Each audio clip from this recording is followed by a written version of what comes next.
And we're getting some more inputs on this story. Now, raids are conducted by the Central Bureau of Investigation in Gujarat in the NEET paper leak case. 7 locations in Godhra, Khera, Anand, Ahmedabad are being raided. So this is the latest update that is coming in, that the CBI is conducting raids in Gujarat. CNN News 18's Arunima is joining us with more details on this. Arunima, what more details do we have about these CBI raids?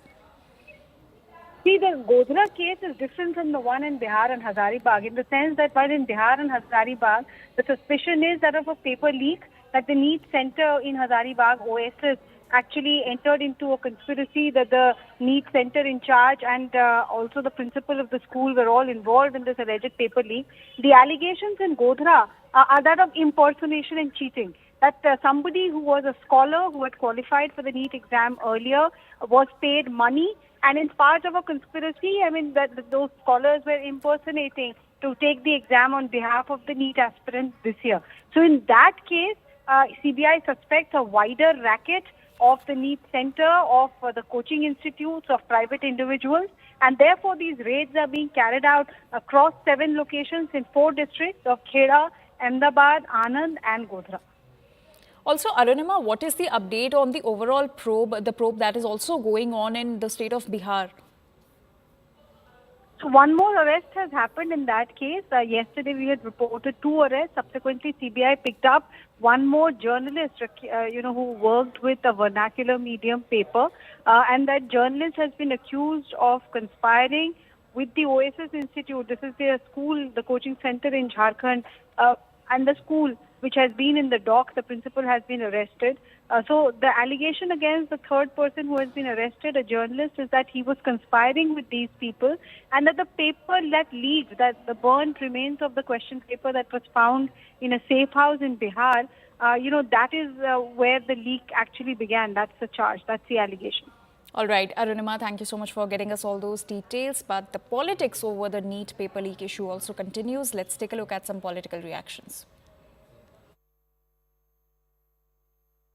In the opposition meeting, I personally raised this issue and I said, look, to send a message to the students that we care for them, we believe in them, they are the future, we need to spend one day discussing NEET. I tried to raise it in Parliament. Of course, as you saw, I wasn't allowed to speak. This is an issue that has affected 2 crore students. 70 times in 7 years, papers have been leaked. It's clear that there is a systemic problem. Crores and crores of people, their family members are in pain. They don't know what is going to happen in the future. It's sad that the Prime Minister of India, who in fact should be leading the discussion, simply doesn't want to debate. We are ready for a debate. We want to debate, and we don't want to fight with the government. We want to place our views on the table. सदन के प्रति विपक्ष गंभीर नहीं है। माननीय राष्ट्रपति के अभिभाषण के बाद इस पर चर्चा होना चाहिए था, विपक्ष को भाग लेना चाहिए था। जैसा कि माननीय स्पीकर साहब ने कहा कि सरकार हर बात के लिए जवाब देने के लिए तैयार है, लेकिन विपक्ष चर्चा नहीं करना चाहती, हो हल्ला करके सदन की कार्यवाही को रोक रही है।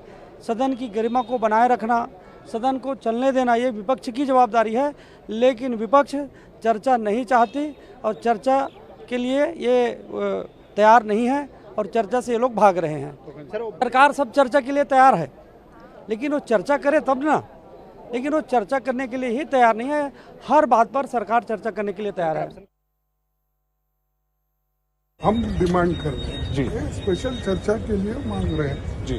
पैसा तो जनरल है जी, राष्ट्रपति का। क्या मांग कर रहे हैं आप लोग नीट के मसले पर? अभी तक चर्चा चाहते हैं, उसके बाद हमारे डिमांड से बोलेंगे। देखिए, ये विषय ऐसा है जिसके लिए सरकार भी पूरी तरीके से गंभीर है। सरकार कतई नहीं चाहती कि किसी भी छात्र के साथ अन्याय हो, उसके भविष्य के साथ कोई भी खिलवाड़ हो। वहीं दूसरी तरफ जांच की भी प्रक्रिया इस पे चल रही है, जांच एजेंसियों के द्वारा जांच की भी प्रक्रिया चल रही है और माननीय न्यायालय में भी ये मामला विचाराधीन है। जो उचित कदम छात्रों के भविष्य के लिए होगा उसको जरूर उठाएगी।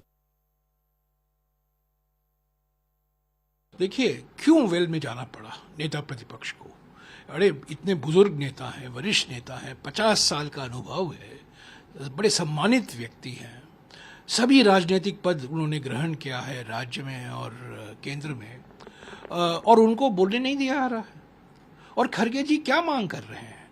विपक्ष की ओर से, इंडिया जनबंधन की ओर से वो मांग कर रहे थे कि जो सबसे बड़ा महत्वपूर्ण मुद्दा है आज हमारे देश के युवकों के लिए, उनके भविष्य के लिए, लाखों युवकों के लिए, नीट और जो पेपर लीक हो रहा है, नीट नेट पेपर लीक जो हो रहा है, इन सब घोटाले पर तुरंत बहस हो, बस। अब धर्मेंद्र प्रधान जी किस बात का इंतजार कर रहे हैं? अगर आपके पास ये सूचना है और आप मुझसे सवाल पूछ रहे हैं, तो क्लीन चिट वाले मिनिस्टर साहब कहाँ हैं? कहाँ बैठे हुए हैं? क्या बात कर रहे हैं? और सीबीआई से भी आग्रह करूंगा, अपने मैल प्रैक्टिस का इतना बड़ा स्कैम जिससे लाखों लोग प्रभावित हुए हैं ना, उसके लिए ये शब्द मैल प्रैक्टिस अनुचित है, अवांछित है। इसको दरकिनार करिए और पूरी परीक्षा को फिर से लिया जाए ताकि बच्चों के सपने जो तहस नहस हुए, एक एक सेंटर से इतने इतने मार्क्स, एक ही सेंटर पर ग्रेस मार्क्स, पूरा कनेक्शन पॉलिटिकल इस्टेब्लिशमेंट के साथ, फिर बचता क्या? देखिए, हमारी ये उम्मीद थी कि केंद्र सरकार अपनी जिम्मेदारी समझेगी। जो लाखों बच्चे यहाँ पे प्रोटेस्ट कर रहे हैं, जिनके फ्यूचर अंधकार में हैं, जो भविष्य हमारा अंधकार में करने की तरफ कर रहे हैं, हम चाहते हैं वो एजुकेशन मिनिस्टर देश को जवाब दे ना। देश के युवा आपको देख रहे हैं, संसद की जो कार्यप्रणाली है उस पर देखकर आपसे उम्मीद कर रहे हैं विपक्ष से कि हम वो मुद्दा उठाएंगे। आप उसको कह दें कि नहीं, आप राष्ट्रपति के ही अभिभाषण को लेकर आप उसमें नीट का मुद्दा जोड़ दीजिए। ये नहीं हो सकता है, क्योंकि उन्होंने बहुत सारी चीज़ें कही हैं। और नीट पे एजुकेशन मिनिस्टर ने शुरुआत इससे की थी कि कोई पेपर लीक नहीं हुआ है, और अब कहा है कि हाँ शायद पेपर लीक हुआ है और सीबीआई की इंक्वायरी की है। तो ये जो बहरूपियापन है इनका कि हाँ हम कोई भी अकाउंटेबिलिटी नहीं होगी, हम ये अकाउंटेबिलिटी तय करना चाह रहे हैं।